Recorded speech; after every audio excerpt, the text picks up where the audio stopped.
चलिए, good morning students. तो हम लोग क्या किए थे कि पिछली कक्षा में यानी कि पिछले पार्ट में हम लोगों ने जो धातु के भौतिक गुणधर्म होते हैं उनके बारे में डिस्कस किया था और कुछ पॉइंट्स के बारे में हमने सीखा था। 6 पॉइंट तक हमने पढ़ा था। तो आज पार्ट नंबर 3 में हम लोग पढ़ेंगे 7वें पॉइंट से। तो आइए देखते हैं क्या है। देखिए, जो धातु होता है ना उसमें एक विशेष तरह का चमक पाया जाता है। कोई भी धातु ले लेना सब, तो उसमें एक विशेष तरह का चमक देखोगे। जैसे कि घर में एल्युमिनियम का यूज़ होता है, खिड़की में, दरवाजे में, है ना, वो धातु है ना एल्युमिनियम, उसमें देना सब चमक होगा। मम्मी सोना चांदी पहनती है, यह सब पहनती है सब, तो सब कान नाक का देखना सब बड़ा चमकीला होता है। लड़की सब शादी ब्याह में जाती है सब, तो उसमें देखना सब एक से एक पहन के मुँह जाएगी सब, मतलब कि समझ रहे हो सब, ठीक है। तो उस सब का भी चमकीला होता है। जितना वो नहीं चमकती से उतना हार पहन के जाती है ताकि वो चमके, ठीक है। हाँ, खैर पाउडर मार के अलग चमकती है, सब अलग बात है। तो क्या होता है कि धातुओं में विशेष तरह का एक चमक होता है, ठीक है। अब जैसे कि आप लोग और देखते हैं चांदी, चांदी को देखें किस तरह से चमकता है, सफ़ेद एकदम बिल्कुल चमकते रहता है, ठीक है। और भी आप लोग देखे होंगे कुछ कुछ, ठीक है। चलिए देखिए ध्यान से। तो धातु की सतह जो होती है वो विशिष्ट चमक वाली होती है, उस पर विशेष तरह क्या होता है, चमक होता है, ठीक है। अलग तरह का कुछ चमकीला होता है। जैसे कि लोहा भी होता है, तो लोहा का सतह जो होगा ना, मान लीजिए कि ऐसा मुर्चा पकड़ ले तो उसको घिस दो तो देखना चमकने लगता है सतह। और चाहे जहाँ लोहा कटाता है तो वहाँ का देखना जो कटा हुआ पोर्शन होता है वो चमकीला होता है, बिल्कुल पूरा चमकता है। एल्युमिनियम चमकता है, सोना चांदी हो गया, इस तरह से कॉपर भी हो गया, तांबा, देखिए सब पीला कलर का चमकता है। तो धातु में जो होता है विशेष तरह का चमक पाया जाता है, उसी चमक को धातुई चमक कहते हैं, याद रखिएगा। अधातु के पास ये चमक नहीं होता है, लेकिन धातु के पास ये चमक होता है, ठीक है। अब देखिए ध्यान से, जैसे कि सोना किस रंग का होता है, तब पीला कलर का चमकता है। एल्युमिनियम, ठीक है, ये सफ़ेद रंग का चमकता है, ठीक है ना। अब कुछ अपवाद में है, अधातु भी कुछ चमकता है लेकिन वो अपवाद में आ जाता है। जैसे ग्रेफाइट विद्युत का सुचालक होता है, बताया था पिछली पार्ट में हमने, ये भी चमकता है थोड़ा सा। पेंसिल का जो निप होता है ना अंदर वाला काला कलर का, देखे वो सब वही ग्रेफाइट का बना होता है। ग्रेफाइट हो गया, आयोडीन हो गया, इसका सतह भी दोनों का क्या होता है, चमकीला होता है, चमकता है। चलिए नेक्स्ट, उसके बाद 8 नंबर पॉइंट है कठोरता, हार्डनेस। धातु को देखिएगा तो अधातु की अपेक्षा हमेशा कठोर होता है, मजबूत होता है।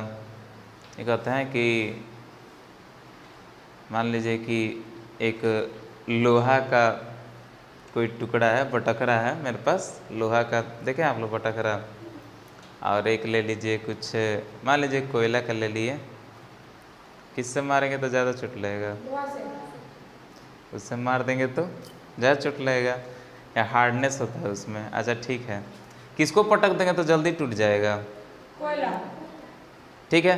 कोयला भंगुर होता है, यानी कि जो अधातु होते हैं वो भंगुर होते हैं, यानी कि जल्दी टूटने का नेचर होता है उनके पास। और आप लोग क्या कीजिए कि इसको जब देखिएगा, लोहा को देखिएगा तो हार्ड होता है, टूटता नहीं है जल्दी, यहाँ तक कि इसे आसानी से काटा भी नहीं जा सकता। काटने के लिए आधुनिक उपकरण चाहिए, या नहीं तो आपको आरी चाहिए जिससे काटते हैं, है ना। चलिए, तो अधातु जो देखिएगा आप लोग, तो अधातु जो होता है वो उतना हार्ड नहीं होता है, मजबूत नहीं होता है। इसका दोनों के बीच का रीजन है, जो धातुएं होती हैं तो धातुएं में क्या होती है, जो भी पार्टिकल्स होते हैं कण, वो एक दूसरे से क्या होता है, बिल्कुल चिपके हुए रहते हैं, सटे हुए रहते हैं, एकदम सट के बैठना। जैसे कि ठंडी के दिन में सब कोई चिपक चिपक के बैठ जाता है, घर में भी आग जला दिए लो, चिपक एकदम बैठ गए लो, तो मजबूत बॉन्ड बन गया। ठीक उसी तरह धातु में क्या होता है कि बिल्कुल एक जगह क्लोज होते हैं, सारे पार्टिकल्स बिल्कुल एक जगह सटे होते हैं, बहुत मजबूती सटे होते हैं। तो अंतराणिक स्थान होता ही नहीं, इसमें अंतराणिक स्थान होता ही नहीं है। अंतराणिक आकर्षण बल अधिक होता है, आकर्षण बल अट्रैक्शन फोर्स ज़्यादा होता है, जिसका क्या करता है वो एक दूसरे को बांध कर खींच कर रखता है, इसीलिए उसे तोड़ने में चाहे काटने में काफ़ी ज़्यादा समय लग जाता है, ठीक है। लेकिन अधातु को उतना समय नहीं लगता है। तो देखिए सभी धातुएं जो होती है अधातु की अपेक्षा, ध्यान दीजिए, कठोरता, यानी कि सभी धातुएं क्या होती है, कठोर होती है। देखिए जिन्हें चाकू से नहीं काटा जा सकता, चाकू से जनरली धातु को काटा नहीं जा सकता। लोहा का रॉड है तो चाकू से काट के देखिए, कटेगा?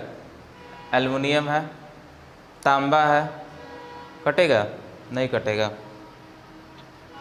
ठीक है, तो जैसे कि लोहा हो गया, एल्युमिनियम हो गया, कॉपर हो गया, तांबा आपका इत्यादि, ये सब क्या हो सकता है, चाकू से नहीं कट सकता है। लेकिन कुछ अपवाद में है, जैसे कि सोडियम है और पोटेशियम है, इतना ज़्यादा मुलायम होता है ना सोडियम और पोटेशियम, धातु ही है, धातु ही है। लेकिन कहा नहीं जाता है कि 100 में 1-2 अपवाद होता है, लेकिन वही ये भी उसी तरह अपवाद में आता है। सोडियम पोटेशियम में बहुत मुलायम होता है, इसे चाकू से भी काटा जा सकता है। इसलिए एग्जाम में कभी कभी ऑब्जेक्टिव में देता है, ऑब्जेक्टिव में याद रखिएगा, देता है इससे क्वेश्चन कि निम्न में कौन सा धातु है जिसे चाकू से काटा जा सकता है, तो याद रखिएगा इसे। ठीक है, अधिकांशतः यही देता है, आपका पूछता है एग्जाम में, ऑब्जेक्टिव में पूछ देता है 1 नंबर के लिए, तो इसे याद रखिएगा। चलिए दोनों को नोट कर लीजिए। चलिए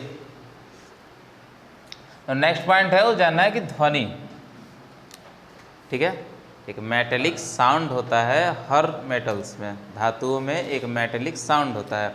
देखिए साउंड ये कहाँ कहाँ देखने को आप लोग मिला होगा, कभी कभी देखिएगा ना कि लोहार वोहार के दुकान पे और पीटते हुए किसी चीज़ को नज़र आता है, जैसे लोहा को जोर से पीटता है, पूरा दूर दूर तक आवाज़ सुनाई देगा। लोहा का ओखली होता है, ओखली भोरवा में क्या करता था सब ना, कि बनाता था सब समोसा, तो क्या करता था सब कि उसमें पीटता था सब थी डाल के, लहसुन वसुन जो भी है, धनिया वनिया डाल के उसमें खूब पीट दिया, तो पूरा दूर तक सुनाई देता था कि हाँ जग गया से समोसा बनाना स्टार्ट है। रहते थे लोग परसा में तो दुकान पे। तो देखो कभी कभी क्या होगा कि मंदिर में जाओगे सब तो घंटा मारो टन, तो देखते उसका साउंड कितना दूर तक ट्रेवल करता है, उसका साउंड। कभी क्या करना कि लोहा पर लोहा को मारना जोर से, चाहे टीना आता है ना, वो वाला डलडा वाला टीना आता है एगो इतना बड़ा, तेल का भी आता है, उस पर किस चीज़ से मारना, देखना वो बहुत आवाज़ करता है। तो हर धातु में एक विशेष तरह का साउंड होता है, उस पर चोट मारोगे ना तो विशेष तरह का साउंड उत्पन्न करेगा, एक विशेष तरह का साउंड उत्पन्न करेगा। ठीक है, हवा में मारते हैं कोई चीज़ तो साउंड उत्पन्न करता है क्या, कोयला में मारते हैं कोई चीज़ तो साउंड उत्पन्न करता है, लकड़ी पे मारते हैं तो साउंड उत्पन्न करता है, नहीं ना, तो कोई विशेष साउंड नहीं होता है। इसका एक ऐसा साउंड होता है जो हार्ड साउंड होता है थोड़ा, और कुछ दूरी तक ट्रैवल करता है, कुछ देर तक रहता है इसका साउंड, कुछ टाइम लेता है इसका साउंड। ठीक है, कुछ देर तक रहता है, कुछ ट्रैवल करता है साउंड इसका, ये याद रखिएगा। चलिए ध्यान दीजिए, तो वही कह रहा है कि धातुओं में विशेष तरह का क्या होता है कि एक साउंड पाया जाता है। अगर इस पर चोट मारिएगा, चाहे इसे पीटिएगा, अगर चोट नहीं लिखना हो तो लिख दीजिए पीटने पर, पीटने पर, ठीक है, इस पर चोट मारने पर या इसे पीटने पर इसमें से एक विशेष प्रकार की ध्वनि बाहर निकलती है। ठीक है, उसी को क्या कहते हैं, धातुई ध्वनि कहते हैं, मेटल की ध्वनि कहते हैं। ठीक है, इसे याद रखिएगा आप लोग। चलिए नेक्स्ट देखिए, भौतिक अवस्था। ठीक है, इसका फिजिकल स्टेट होता है, फिजिकल स्टेट, जो कि फिजिकल स्टेट धातुओं का, अधिकांशतः धातुओं का जो होता है मतलब कि सॉलिड ही होता है। ज़्यादा से ज़्यादातर धातु आप लोग सॉलिड ही देखे होंगे। ठीक है, सॉलिड के रूप में। अब ध्यान दीजिए, अधिकांशतः धातु एक कमरे के ताप पर, देखिए कमरे का ताप को सामान्य ताप मान के चला जाता है कि नॉर्मल टेम्परेचर। ठंडी के दिन में भी हम लोग कहाँ लुकाते हैं, कमरा में, गर्मी के दिन में भी कमरे में, तो कमरा का टेम्परेचर ना तो ज़्यादा कूलिंग का एरिया माना जाता है ना ज़्यादा हीटिंग का एरिया माना जाता है, मतलब नॉर्मल एक टेम्परेचर, एक नॉर्मल टेम्परेचर मान लिया जाता है। अगर कमरे के ताप पर किसी धातु को रखा जाए कमरे में, तो अधिकांशतः धातु ठोस अवस्था में ही रहेगा। कोई कमरे के ताप पे अपना स्टेट चेंज नहीं करता, अपना अवस्था में परिवर्तन नहीं करता। ऐसा नहीं कि ठोस में रखे तो द्रव में बदल गया, नहीं, उतना ही टेम्परेचर नहीं होता है। क्योंकि पहले ही बताए थे कि धातुएं जो होती है बहुत ज़्यादा कठोर होती है, और कठोर होने की वजह से इतना जल्दी गलेगा नहीं। उसका हम बताए थे द्रव्यनांक का क्वथनांक, मेल्टिंग पॉइंट, बॉइलिंग पॉइंट काफ़ी उच्च होता है। ठीक है। जैसे कि बताया था लोहा के लिए 1527 डिग्री सेल्सियस के आसपास, तो इतना आसान नहीं होता है गल जाना। 2700 था उसका द्रवनांक पॉइंट, ठीक है, क्वथनांक पॉइंट था, ठीक है। तो इसको याद रखिएगा। हाँ, एक धातु है आपका जो मरकरी है, ठीक है, ये कमरे के ताप और द्रव अवस्था में बदल जाता है, ठीक है। ये कमरे के ताप पे जब रखिएगा ना इसे, तो लिक्विड के रूप में क्या होगा, बदल जाएगा मरकरी को, ठीक है। अब ध्यान दीजिए आगे, देखिए घनत्व यानी कि डेंसिटी, ये समझा गया ना। अब ये घनत्व पर डेंसिटी पे देखिए, धातु को जब उठाएगा ना, लोहा को हाथ में उठाना भारी थोड़ा महसूस होगा तुमको। क्या महसूस होगा, भारी, हल्का नहीं, थोड़ा भारी रहता है। तो धातु अधिकांशतः तो जितना धातु देखिएगा ना, तांबा उठा लिए, लोहा उठा लिए, ठीक है, ये सब भारी होता है, वजन होता है उसमें, ठीक। देखिए कैसे, सभी धातु घनत्व उच्च होता है। अच्छा, घनत्व उच्च होता क्यों है, क्योंकि इसमें कण बहुत ज़्यादा पाया जाता है, पार्टिकल्स। जो पार्टिकल्स होते हैं ना, अगर एक धातु और अधातु का तुलना कीजिएगा आप लेके, तो धातु में जो पार्टिकल्स होते हैं ना, वो काफ़ी ज़्यादा होता है अधातु के अपेक्षा। अधातु से धातु में ज़्यादा होता है कण, इसलिए धातु अधिकांशतः सॉलिड के रूप में होता है, क्योंकि कण सटे हुए मजबूती से बंधे हुए हैं, क्योंकि मजबूती से बंधे हुए हैं, ठीक है। अब देखिए ध्यान से, अगर धातु है तो उसमें बहुत सारे कण जो हैं वो एक दूसरे से क्लोज है बिल्कुल, तो अंतर आणविक स्थान जो है बहुत कम है, लेकिन अंतर आणविक आकर्षण बल बहुत ज़्यादा है, बहुत ज़्यादा। हाँ, अंतर आणविक स्थान होता है लेकिन बहुत कम, इतना होता है ना कि मतलब कि नगण्य मान के चला जाता है, ठीक है, ठीक है। इसलिए धातु फैलता है लेकिन बहुत कम फैलता है, पीटने पर बहुत ज़्यादा, उसको प्रहार करने पर तब फैलता है, ठीक है। लेकिन एक चीज़ याद रखिएगा कि जो इसमें कण होता है, पार्टिकल्स काफ़ी क्लोज होते हैं एक दूसरे से, इस कारण क्या होता है, हार्ड होता है। हार्ड होगा कोई भी चीज़ तो जाहिर सी बात है उसमें कण की संख्या ज़्यादा है। अब कण ज़्यादा है तो क्या होगा, अगर कण ज़्यादा है तो उसका घनत्व भी ज़्यादा होगा। थोड़ी देर के लिए मान के चलिए कि ये धातु है, इसमें कण है, देखिए यहाँ से ऐसे सटा हुआ है एक में एक। अब इस पर चोट मारेंगे तो कहीं स्पेस होगा तब ना वो घसकेगा कहीं। अब पूरा तरह से इसमें कण से भरा हुआ है, क्लोज है, तो कहीं घसकेगा नहीं, स्पेस नहीं मिलेगा। देखिए अधातु में देखिएगा तो अधातु में उतना कण, एक यहाँ है तो एक यहाँ है तो एक यहाँ है, एक यहाँ है, एक यहाँ है, इसे दबा सकते हैं। अब दबाओगे तो वो वहाँ चला जाएगा, वो वहाँ चला जाएगा, ये इधर चला जाएगा, मुड़ जाता है, वो आसानी से टूट जाता है, लमड़ जाता है, फैल सकता है अधातु, ठीक है। उसमें ये गुण होता है। रबड़ ले लो, लमड़ता है कि नहीं, है ना, बहुत सारा चीज़ है, ठीक है। तो इस चीज़ को याद रखिएगा। तो धातु जो होता है, धातु कठोर क्यों होता है, ज़्यादा कण के कारण, इसमें अंतर आणविक आकर्षण बल ज़्यादा होता है, इंट्रामोलिक्यूलर फोर्स जो होता है काफ़ी स्ट्रॉन्ग होता है, और उस कारण कण की संख्या ज़्यादा हो गई। और कण ज़्यादा हो तो घनत्व भी, डेंसिटी क्या हो गया, उच्च हो गया, काफ़ी उच्च हो गया डेंसिटी। इसको कटाता है ना कभी तो देखिएगा वहाँ से बहुत ज़्यादा कण पार्टिकल्स बाहर आता है, ठीक है। एकदम में ही थोड़ा सा कटाएगा ना तो देखिए वहाँ से काफ़ी ज़्यादा कण बाहर निकलता है।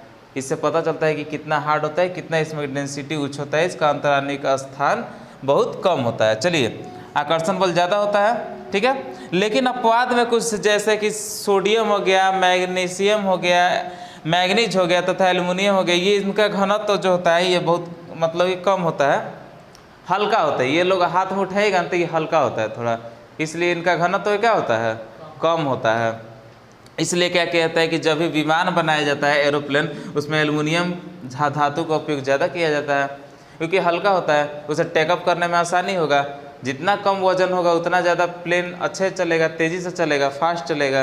अगर वही लोहा का उपयोग किया जाता तो शायद उड़ भी नहीं पाता, भारी हो जाता ना वजन लोहा की वजह से, इसलिए एल्युमिनियम का अधिकांशतः यूज़ किया जाता है, ठीक। तो आप लोग अब इसका स्क्रीनशॉट ले लीजिए।